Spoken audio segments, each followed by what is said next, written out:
Hello everyone. Back again with film recaps. In this video, I'm going to recap one of the thriller mystery films from 2011, titled Enter Nowhere. Before we get to the storyline, I'd like to wish everyone a happy and great day. Without further ado, let's get straight to the storyline. The movie opens as we see a girl named Jodie, and her boyfriend, Kevin, arriving at a convenience store. But then, they abruptly point a gun at the cashier and scream at him to hand over all the money from the register.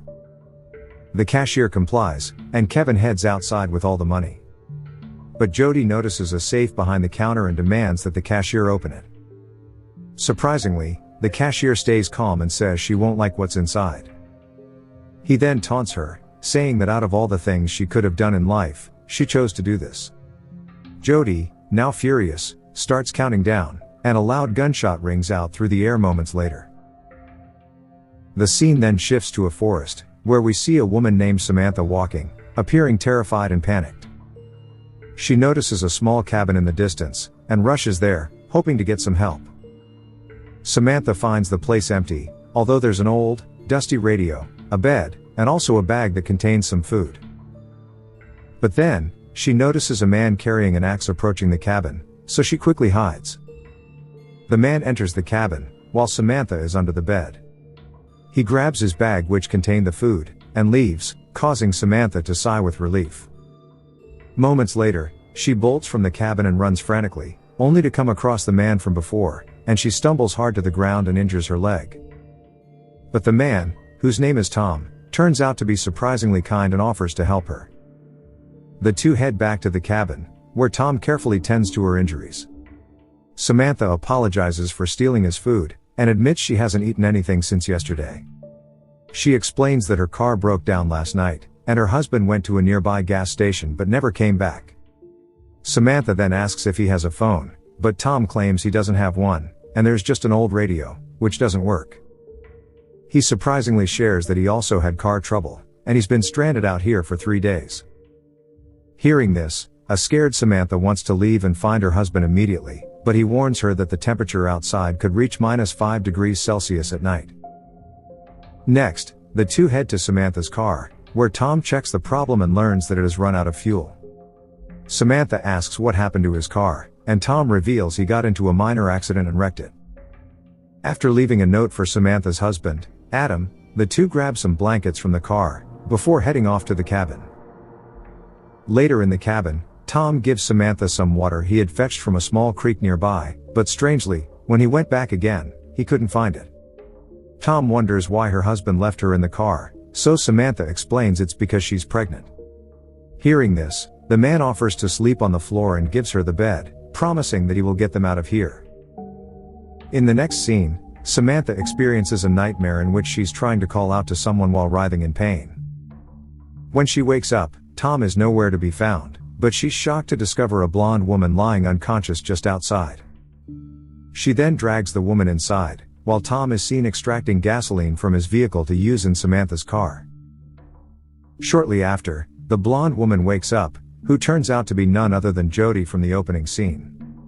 She's shocked by her whereabouts, so Samantha tries to explain how she was found unconscious outside. But a suspicious Jodie angrily demands to know where Kevin is. Samantha has no idea who she's talking about, so Jodie immediately storms out. In another scene, gunfire erupts in the distance, startling Tom so badly that he spills all the gasoline. A few moments after, another gunshot rings out, and Tom frantically calls out to see if anyone is around, but there's no answer.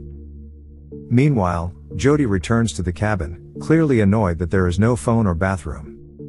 She assumes this is Samantha's place, and that she lives here like a hermit, but the latter clarifies how she got stuck here after she and her husband ran out of fuel. Just then, Tom arrives, and is shocked to see a new girl, so Jodie introduces herself. He then asks for her story, and Jodie responds that she is from Detroit, and that she had a fight with her boyfriend. He ended up kicking her out of the car and leaving her on the street. Tom tells her that she can stay here, but she needs to start pitching in from tomorrow, which she agrees to. That night, we see Jodie having a nightmare of being tied up and injected by someone. The next day, Jodie and Samantha get into a friendly chat, where they start to learn more about each other.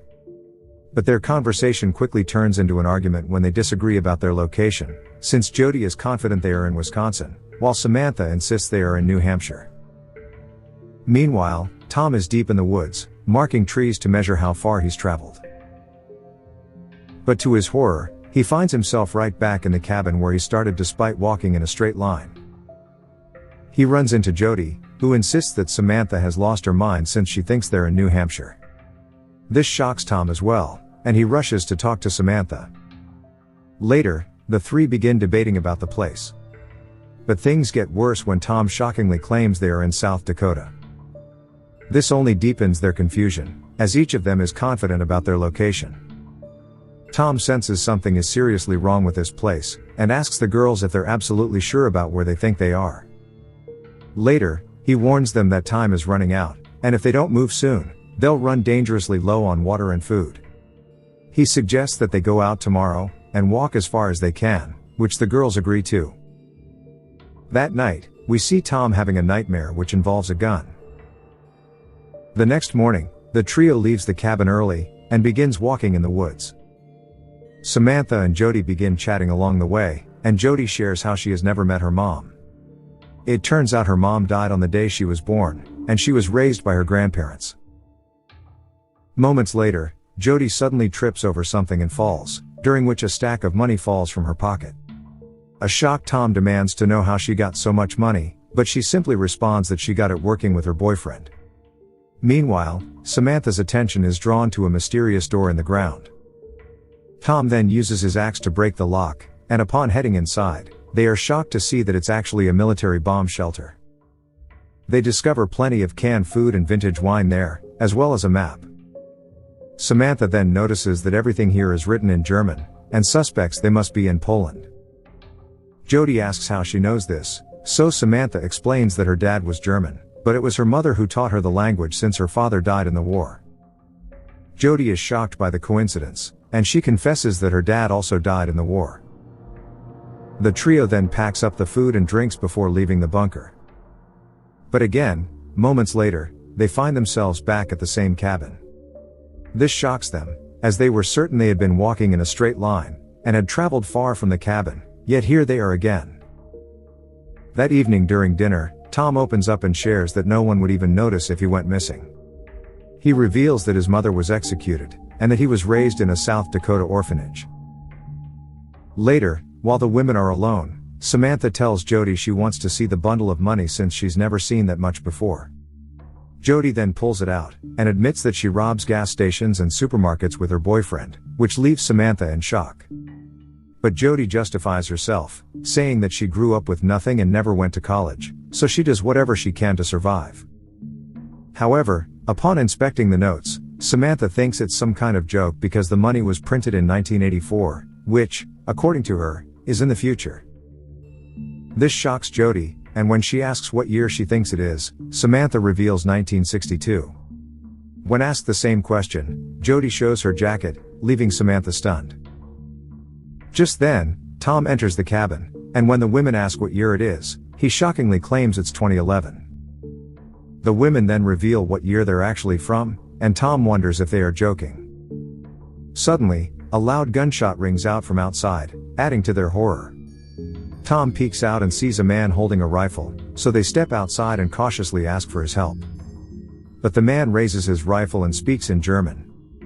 Tom quickly drops his axe, and Samantha states they mean no harm, but the German man knocks Tom unconscious. The next morning, Tom wakes up with his hands and feet tied, and he notices that the women are also tied to chairs, while the German man is missing. Based on the vintage wine, old radio, and the bomb shelter, they assume they probably time traveled to World War II, which explains the bomb shelter. Samantha then asks Tom if time travel was invented by 2011, and if he brought them here. However, he clarifies that even though 2011 seems far-fetched, it isn't that much more advanced. Moments later, the German guy returns, and unties Tom, before aggressively pushing him out of the cabin. The man doesn't understand English, and starts beating Tom up in the woods. At one point, Tom manages to break free, and tries to run away, but the German guy once again captures him, and ties him to a tree in the woods. Next, the German guy returns to the cabin, and angrily questions where the women are from. His gaze is drawn to the locket around Jodie's neck, and the angry man demands to know how she got it. Samantha quickly translates that it belonged to Jodie's mother, but the German doesn't believe her and raises his gun to shoot.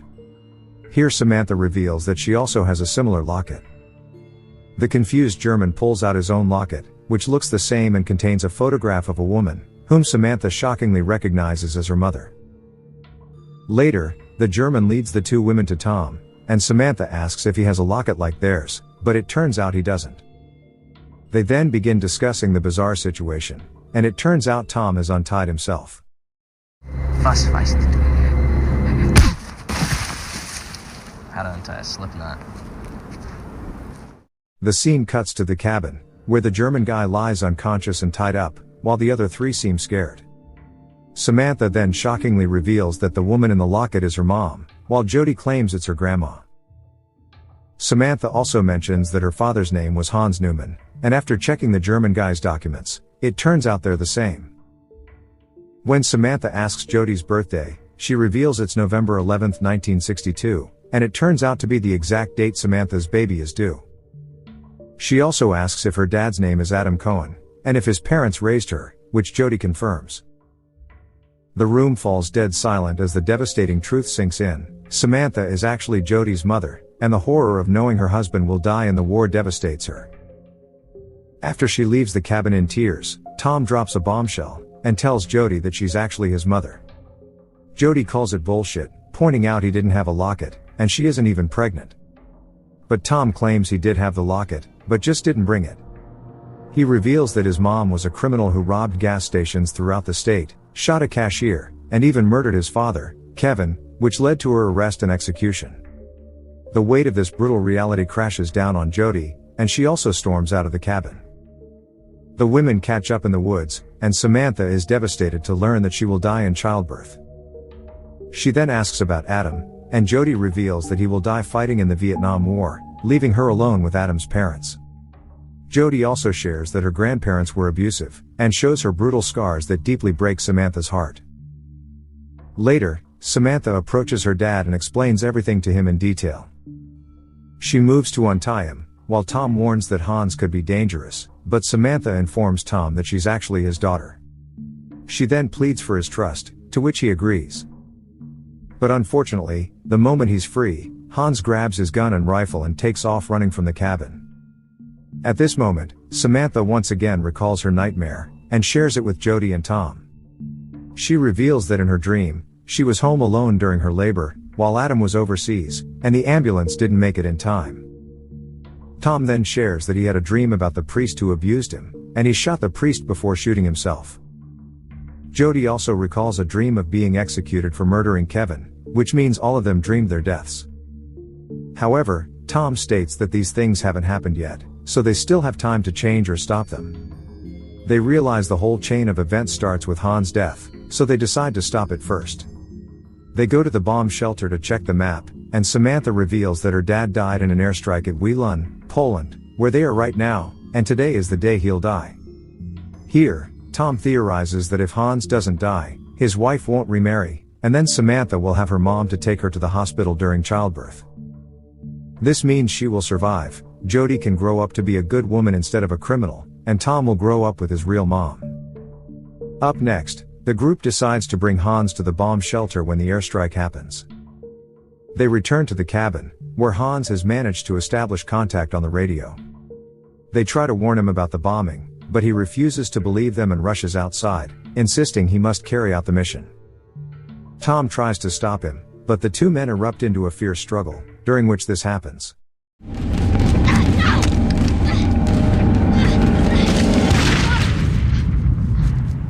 Seeing this, Hans runs off, leaving the other two to desperately tend to the injured Jodie. Tom begins to panic, insisting that if Jodie dies, he will never exist. He then rushes to find Hans, while Samantha stays by her daughter's side, fighting desperately to keep her alive. After a while of running, Tom eventually manages to catch up to Hans, who tries to attack him. The two get into an intense fight, after which Hans once again runs away in the opposite direction. But Tom realizes that no matter where they run, they will end up back at the cabin, so he heads there.